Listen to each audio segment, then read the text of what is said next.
Hello दोस्तों, आज हम देखते हैं LLB and BA LLB exam paper constitution law of India. इसमें प्रत्येक इकाई से एक प्रश्न का उत्तर देना है। सभी प्रश्नों के अंक समान हैं, जिसमें 5 यूनिट दी गई हैं। इकाई 1 question number 1, the constitution of India is a social document, describe it.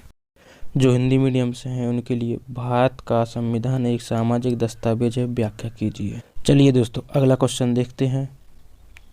Question number 2, discuss the nature of directive principle of state policy enumerate this directive principle of state policy which are concerned with social justice.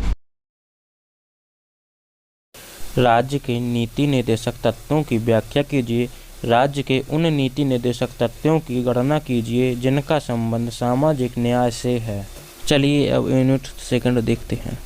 Question number 3, what is protected discrimination, examine how far it is constitutional, article 50 and 16 of the constitution of India.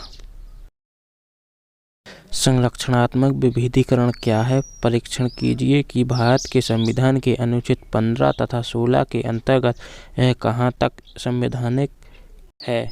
चलिए अब देखते हैं अगला question 4, discuss the extent to which religious freedom is guaranteed under the Indian constitution. भारतीय संविधान के अंतर्गत धार्मिक स्वतंत्रता के संरक्षण के विस्तार की व्याख्या कीजिए। Unit 3 question number 5, how are governors of state appointed, what are their powers, can they be remove from their office by the state government. प्रश्न 5, राज्यों के राज्यपालों की नियुक्ति कैसे होती है, उनकी शक्तियां क्या हैं, क्या वह राज्य सरकार द्वारा अपने पद से हटाए जा सकते हैं। Question number 6, whether the fundamental rights can be suspended during the proclamation to emergency, discuss। प्रश्न नंबर 6, क्या आपातकाल की अवधि में मूल अधिकारों को निलंबित किया जा सकता है, इसकी विवेचना कीजिए। Unit 4 question number 7, describe distribution of legislative powers between centre and state. प्रश्न 7, केंद्र और राज्यों के बीच वैधानिक शक्तियों के विभाजन का वर्णन कीजिए।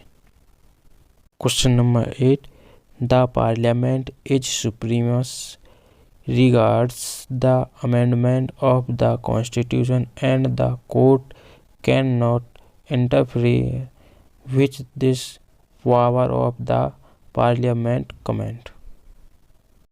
प्रश्न नंबर 8, संविधान के संशोधन के संबंध में संसद सर्वोच्च है और संसद की इस शक्ति में न्यायालय हस्तक्षेप नहीं कर सकता। इस पर एक संक्षिप्त टिप्पणी लिखिए।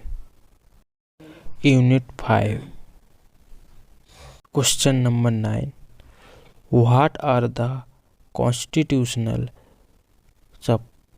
safeguard available to a civil servant, are they available to an employee of a public corporation।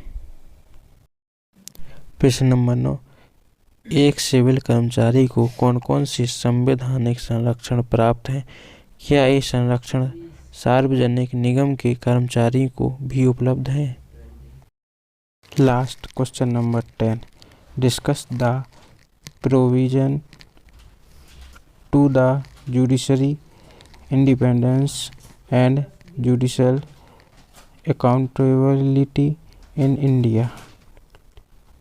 प्रश्न नंबर 10, भारत में न्यायपालिका की स्वतंत्रता एवं न्यायिक उत्तरदायित्व के प्रावधानों का उल्लेख कीजिए।